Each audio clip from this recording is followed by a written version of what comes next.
Mga kapuso, maraming naengganyo sa inaalok na online na temporary certificate of no marriage kung saan pwedeng pansamantalang maging single sa papel kahit kasal. Pero ang tanong, legit ba? Inimbestigahan niya ng inyong Kapuso Action Man. Taong 2012 pa raw hiwalay sa mister ang OFW na itago natin sa pangalang Cynthia. Makaraan ng 2 taong pagsasama.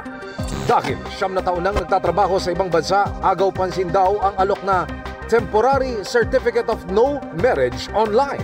Nakikita ko po kasi sa group na ang daming nag-o-offer doon, tapos marami din ang nagpapagawa. Hindi ko naman po sana inaano yung sinumar. Ang sa akin lang sana yung mapalaya ko yung sarili ko doon sa marriage na ilang taon nang hiwalay kami. Iniisip ko na magagamit ko yun someday.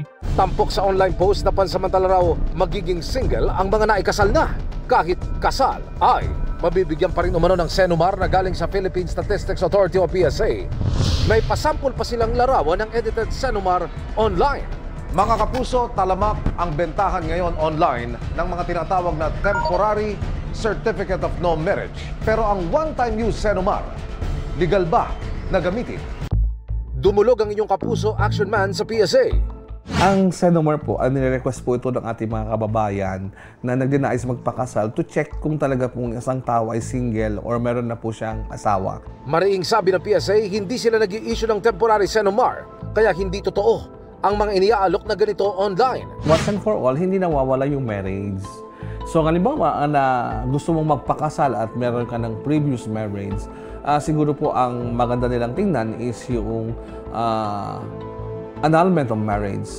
Nagbabala rin ang hensya sa mga nagbabalak kumuha ng tinatawag na temporary Senumar. Pag ginamit yan na halimbawa sa mga embahada natin, ay meron yan, dina-check nila, bina-validate nila yung Senumar. So si DFA or si embassy, meron silang mga way of trying to validate the authenticity ng record.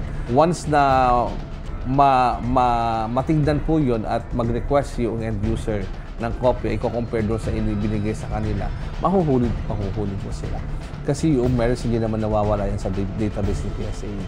Payo ng PSA sa mga naengganyo sa alok ng online post. Huwag po tayong basta nagpapaniwala doon sa mga nasa Facebook na mga scams. Maaari niyo pong i-report yan sa PSA para po matulungan namin kayo na hindi kayo maloko.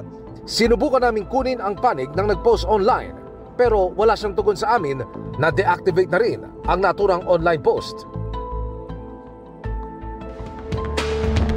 Mission accomplished tayo mga kapuso. Para sa inyong mga sumbong, pwedeng mag-message sa Kapuso Action Man Facebook page o magtungo sa GMA Action Center sa GMA Network Drive, Corner Samar Avenue, Diliman, Quezon City. Dahil sa anumang reklamo, pang-aabuso o katawalian, tiyak may katapat na aksyon sa inyong Kapuso Action Man.